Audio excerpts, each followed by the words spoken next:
Bienvenidos todos. Mi nombre es María Adelaida Córdoba Núñez. Soy pediatra, especialista en cuidado paliativo de niños y actualmente soy la presidenta de ASOCUPAC, Asociación Cuidados Paliativos de Colombia. El día de hoy vamos a hablar acerca del ABC del cuidado paliativo para el niño con enfermedad crónica no oncológica. ¿Qué es el cuidado paliativo de niños? Es el cuidado activo y total del niño desde el punto de vista físico, psíquico y espiritual, incluyendo el cuidado y el soporte a la familia. Debe iniciar cuando la enfermedad crónica incurable es diagnosticada y debe continuar independientemente de si el paciente recibe un tratamiento o no dirigido específicamente para su enfermedad. E incluye la atención domiciliaria con abordaje a la familia, la comunidad y el entorno del paciente. ¿Cuál es el panorama actual mundial del cuidado paliativo de niños? Aproximadamente en este momento en el mundo somos alrededor de 7.800.000.000 de personas. De esas, el 26% son menores de 15 años. Todos ellos deben tener atención por parte de un servicio de pediatría. De esos, 2.500.000 fallecen con sufrimiento relacionado serio con salud. La categoría de atención de la Comisión de Lancet para Cuidado Paliativo, que hace referencia específicamente a las enfermedades que generan sufrimiento serio relacionado con la salud, es un grupo de categorías por sistemas. Entonces, lo que nosotros sabemos es que en este momento existen millones y millones de niños, cerca de 10 millones de niños en el mundo que tienen enfermedades de esas categorías de atención. De estos, 5.300.000 están en fase de final de vida. Sin embargo, no logran tener siempre acceso a servicios de cuidado paliativo de niños. ¿Qué debemos hacer para entender la importancia del cuidado paliativo pediátrico y empezar a entender cómo funciona esto en Colombia, cómo podemos mejorarlo en nuestro país y en nuestra región? Lo primero que debemos hacer es reconocer el cuidado paliativo pediátrico como un ente diferente a la atención del cuidado paliativo de adultos.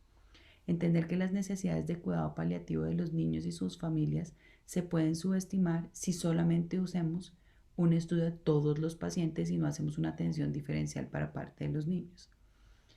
Y definir un modelo de atención específico para atención de cuidado paliativo en niños que permita facilitar el acceso a servicios de atención y hacer integración de diferentes niveles de complejidad en cuidado paliativo. Esto aunado a incrementar la infraestructura y el talento humano en cuidado paliativo pediátrico. Y es por eso que la invitación a participar en esta charla y en este evento es de vital importancia para que en cada una de nuestras regiones, especialmente Cundinamarca, que es la que en este momento nos atañe, empecemos a tener un cambio de percepción ante el cuidado paliativo de niños. ¿Por qué cuidado paliativo de niños? Existen diferentes enfermedades y afecciones que presentan un riesgo significativo de muerte, que generalmente se asocian a síntomas físicos y emocionales y de otro tipo de angustia de los pacientes en algún momento de la trayectoria de su enfermedad. La angustia causada por una enfermedad grave en pediatría y en la edad pediátrica, más condiciones complejas que amenazan la vida, pueden ser aliviadas a través de diferentes modelos de atención de cuidado paliativo. Y recibiendo cuidado paliativo, el paciente realmente siente una sensación de mejoría de su condición de enfermedad. ¿Cuáles son los retos del cuidado paliativo pediátrico? Lo primero es que la sociedad realmente no está preparada para que los niños mueran. Seguimos pensando que el orden natural de las cosas es fallecer en la vejez y no cuando los niños son pequeños. También entender que las familias creen que la medicina puede curar todas las enfermedades, sobre todo cuando son enfermedades de los niños. Y esto era cierto hasta hace unos años, cuando la gran mayoría de enfermedades en los niños eran enfermedades infectocontagiosas. Pero cada día más tenemos enfermedades crónicas en los niños. Determinar el pronóstico de la enfermedad y estimar el tiempo en el que va a ocurrir como tal el fallecimiento es muy complejo en pediatría. No existen como tal unas tablas para medir esto, escalas que nos permitan realmente identificar un momento en el cual la enfermedad definitivamente está llegando a un proceso de agonía. Otro de los retos más grandes es tratar de establecer unas metas de manejo dentro de la atención paliativa y diseñar un plan de acción que sea aceptable para el paciente y que sea viable. Muchas veces la atención de un paciente con una enfermedad crónica compleja implica el traslado a una ciudad más grande y el hecho de que quisiésemos que ese niño volviera a su familia, volviera a su entorno, hace muy complejo la atención si no tenemos diferentes grados de entrenamiento en atención en cuidado paliativo de niños. Otro de los retos son las variaciones cognitivas y emocionales y sociales de los niños. Entender que los niños son autonomías en desarrollo y que esto no solamente es algo desde la parte cognitiva y conductual, sino también es algo desde la parte física, que genera cambios y que requiere que adaptemos nuestros planes de atención. Y finalmente reconocer que existen vacíos legales en la toma de decisiones médicas, en las decisiones en salud en niños, y eso a veces dificulta la toma de decisiones de cuidado paliativo y del final de vida. ¿Quiénes son candidatos a atención en cuidado paliativo? Y este es uno de los mensajes más importantes de la charla. Dentro del cuidado paliativo pediátrico se han descrito desde hace muchos años 4 categorías de atención. Estas 4 categorías de atención obedecen a 1. Enfermedades que amenazan la vida agudamente, pero en las que existe un tratamiento que puede permitir que la enfermedad logre su desaparición, es decir, que el paciente logre curación o que el paciente fallezca porque hay un fracaso del tratamiento. El ejemplo perfecto de esta categoría de atención es cáncer, que no es realmente el tema que vamos a tomar hoy, pero sí es importante que ustedes lo conozcan. Algunas cardiopatías congénitas muy específicas que tienen intervención quirúrgica que pueden modificar el curso de la enfermedad, pero con una tasa de mortalidad también elevada, y escenarios como el choque séptico, por ejemplo.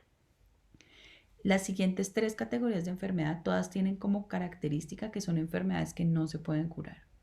Son las enfermedades que limitan la vida desde la edad temprana y en las que uno espera que haya una muerte precoz, es decir, la expectativa de vida es diferente a la de un niño sin esas enfermedades, pero que tienen una serie de tratamientos específicos que van dirigidos a mejorar la calidad de vida y realmente a controlar la enfermedad sin que pretendan curarla. Un ejemplo de estas enfermedades es, por ejemplo, la fibrosis quística. Otras de las enfermedades, y ya son otra categoría, son las enfermedades degenerativas que tienen compromiso severo de la calidad de vida y en las que definitivamente no hay intervenciones dirigidas ni siquiera a controlar la enfermedad. Algunos ejemplos son algunos tipos de polisacaridosis y acá quiero hacer énfasis en que cada día más algunas de las enfermedades que están en la categoría 3 pasan a la categoría 2 porque tenemos mejores alternativas de tratamiento. Otro ejemplo acá son las cromosomopatías incompatibles con la vida, o algunas otras enfermedades neurodegenerativas como algunos tipos de lipofuscinosis y algunos errores innatos del metabolismo. Y finalmente tenemos las enfermedades no progresivas pero que son irreversibles y que se asocian a un grado de discapacidad severa y a una gran carga de comorbilidades y sufrimiento. Y el ejemplo perfecto acá son los grados más severos de parálisis cerebral. Ahora, si las enfermedades son incurables, pueden tener diferentes trayectorias. Con las trayectorias me refiero a cómo se comportan las enfermedades a lo largo del tiempo. Unas pueden tener un fase de declive corto, por ejemplo, las enfermedades como las cromosomopatías, en las que uno espera realmente que el paciente fallezca rápidamente dentro de los primeros meses de vida. Enfermedades crónicas y de larga duración con episodios de intercurrencia que amenazan la vida. Por ejemplo, la parálisis cerebral es un tipo de enfermedad o condición clínica así, en la que la parálisis cerebral como tal es una enfermedad que no aumenta, pero que queda crónicamente y a medida que van pasando ciertos episodios el paciente puede presentar situaciones que comprometan severamente su vida y justificarán incluso en algún momento ingresos a las unidades de cuidado intensivo. Y finalmente un tercer grupo en las que son enfermedades crónicas y progresivas en las que siempre hay un deterioro funcional y que finalmente pueden llevar a un declive corto después de un tiempo de estabilidad. ¿Cuáles son las características demográficas de los servicios de cuidado paliativo pediátrico? Es muy importante entender que si bien el cáncer es una enfermedad que es muy importante dentro del cuidado paliativo, realmente existen otras enfermedades que son más importantes y en el cuidado paliativo, particularmente de los niños, nosotros encontramos una gran cantidad de enfermedades crónicas que son las responsables del mayor grupo de atención. En esas encontramos enfermedades renales, enfermedades cardiovasculares, enfermedades gastrointestinales y un gran grupo que son el 60% de estas enfermedades, que son las enfermedades metabólicas y las enfermedades del sistema nervioso central. Ahora, ¿Cuáles serían los criterios de interconsulta a un servicio de cuidado paliativo? Es decir, ¿por qué un servicio de cuidado paliativo debería ser llamado? Cuando existen síntomas que previamente han requerido tratamiento por parte de cuidado paliativo pediátrico, es decir, pacientes que previamente son conocidos por los servicios de cuidado paliativo pediátrico. ¿Cuáles son los pacientes que tienen síntomas refractarios que aún con el uso de los protocolos iniciales que ya había definido cuidado paliativo, es decir, que tienen un manejo, por ejemplo, del dolor establecido en casa, pero que presentan exacerbación de esos síntomas, deben volver a cuidado paliativo pediátrico? Síntomas emocionales de difícil control, incertidumbre con respecto al pronóstico por parte del paciente, la familia o el médico, incertidumbre con respecto al beneficio de intervenciones médicas por parte del paciente, la familia o el médico, solicitudes específicas de un familiar, porque no está seguro de cuál es el beneficio de ciertas terapias o de ciertos tratamientos, cuando existe estrés y sufrimiento por parte del paciente o su familia, cuando existen conflictos en la definición de órdenes de no reanimación o porque un paciente lo solicite o su familia así lo desea. Y esto es parte de lo que está estipulado en nuestra ley de cuidado paliativo. Ahora, existen diferentes modelos de atención en cuidado paliativo pediátrico. Cada día más se trata de hablar de modelos de atención integrativos en los cuales desde el diagnóstico de la enfermedad se hacen una serie de intervenciones por parte de los servicios de cuidado paliativo que vienen a ser como una capa adicional de tratamiento para este paciente y que están ligados al manejo de unos síntomas específicos que se pueden derivar no solo de la enfermedad base, sino del tratamiento propuesto para esa enfermedad base, pero también un acompañamiento psicosocial continuo para acompañamiento en el duelo principalmente. Una de las cosas que a veces es más compleja es entender que dentro de los diferentes escenarios de nivel de atención y complejidad, cada uno de los médicos debería tener un set de competencias específico de acuerdo a su nivel de atención que le permita manejar pacientes en escenarios de cuidado paliativo de niños.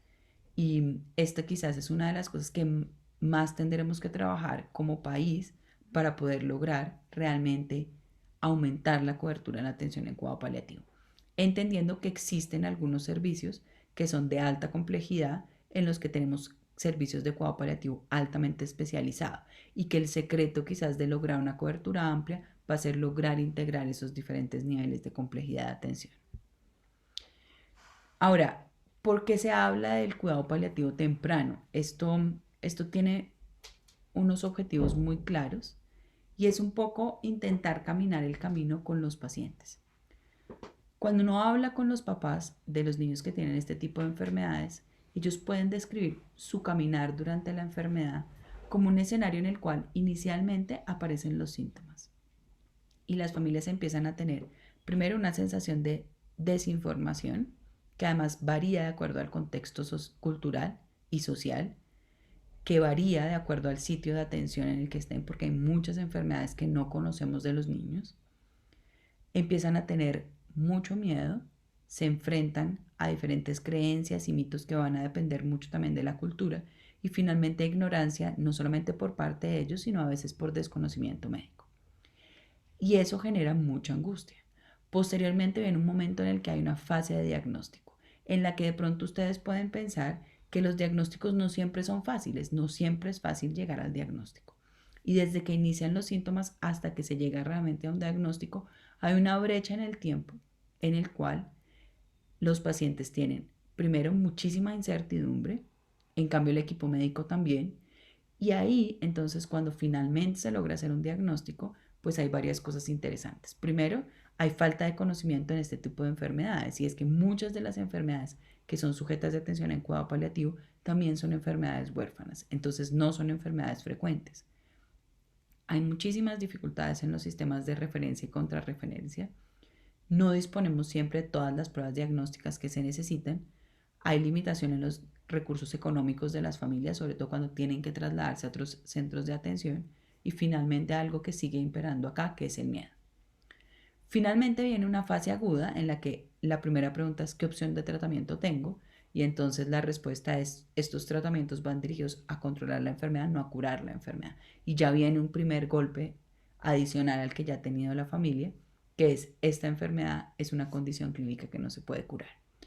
Muchos de los medicamentos que se necesitan para poder tratar estas enfermedades no tienen registros, no tienen evidencia científica suficiente.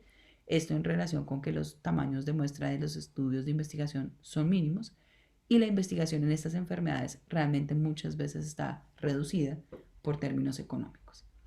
Y finalmente, cuando todo esto pasa y todo el equipo de salud y la familia se prepara para que el paciente fallezca, muchas veces el paciente no fallece.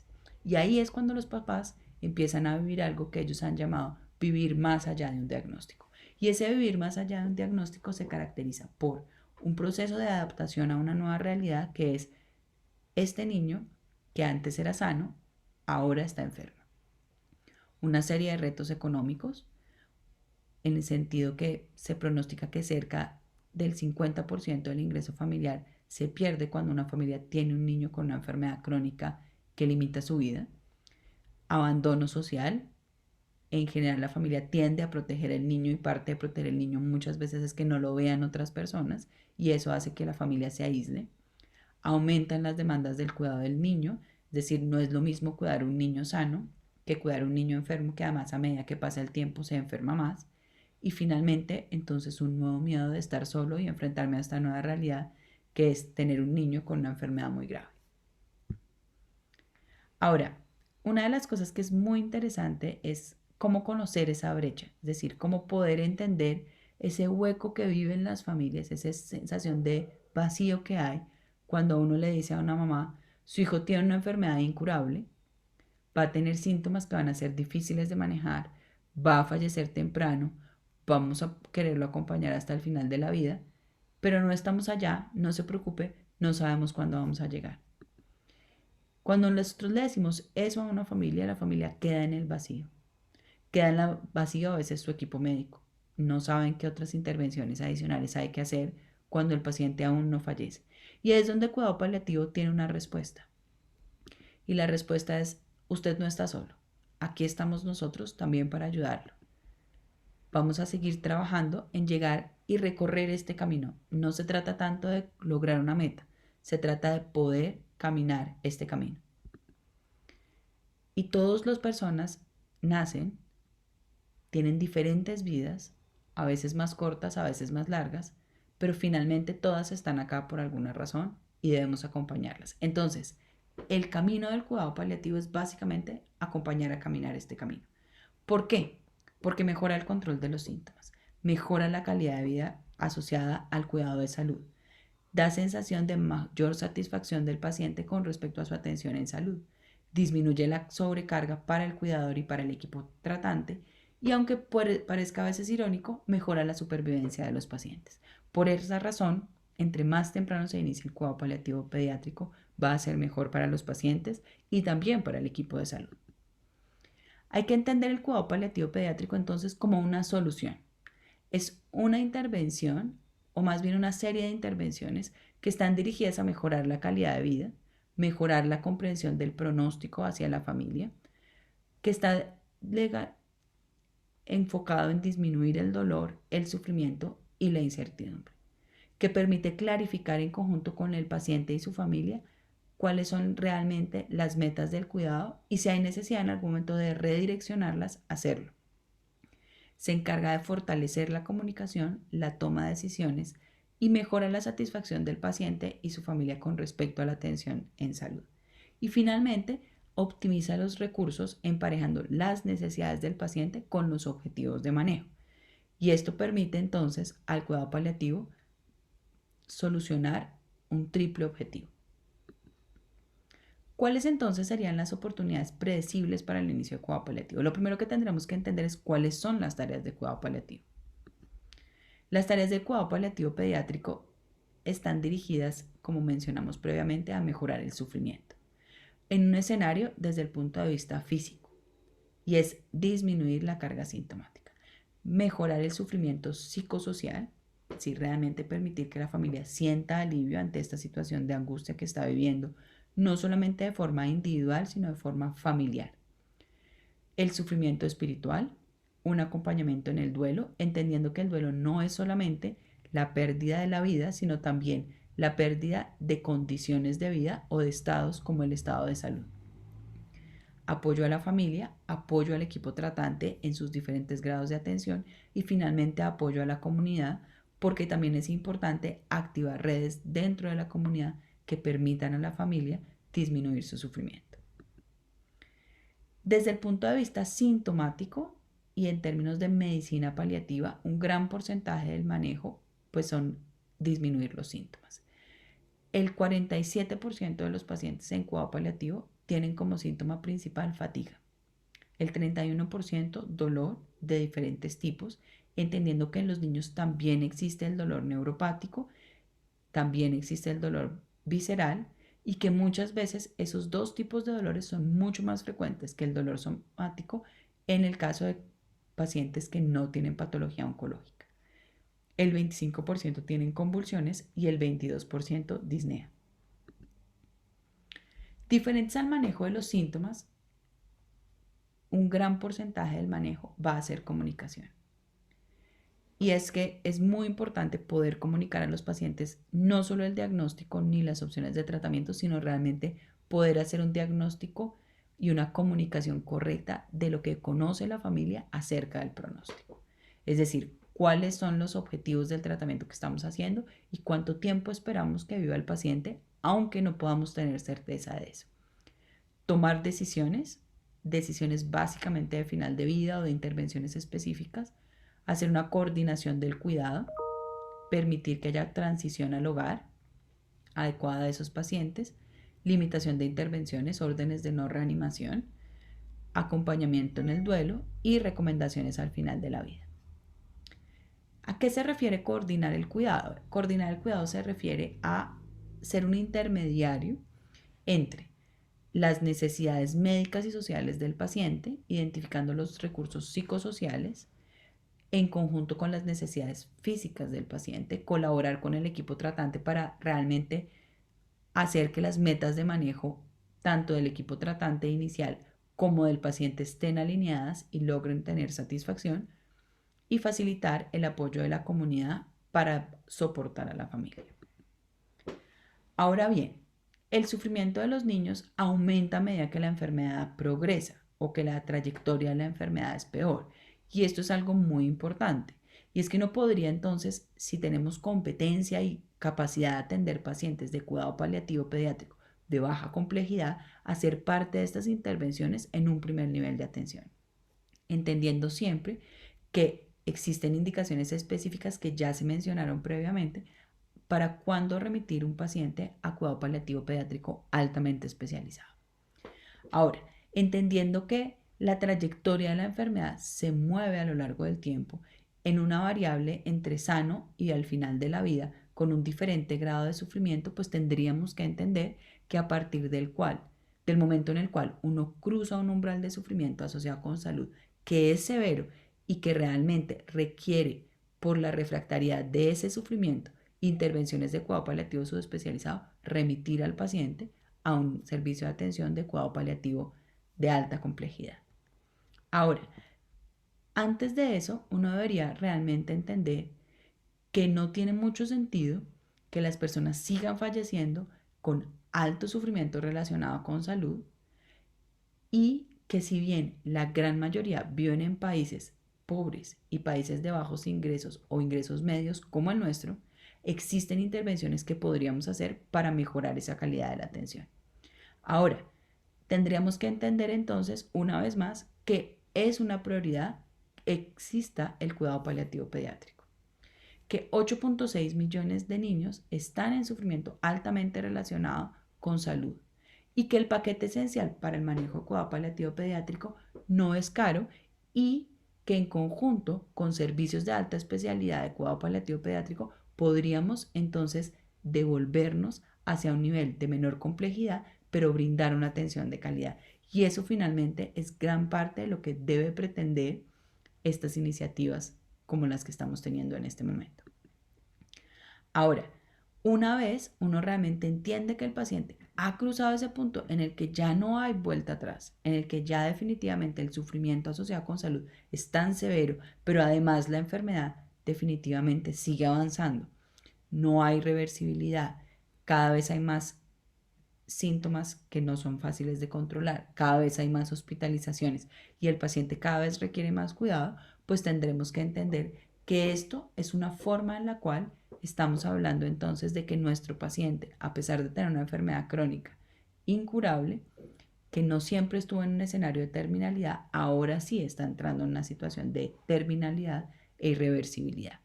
Entendiendo que es distinto estar en una condición de irreversibilidad de la enfermedad a estar en una condición de agonía o de final de la vida, que usualmente una precede la otra, pero podría uno estar entre un paciente que tenga un declive tan rápido que no alcanzó a tener una fase de terminalidad.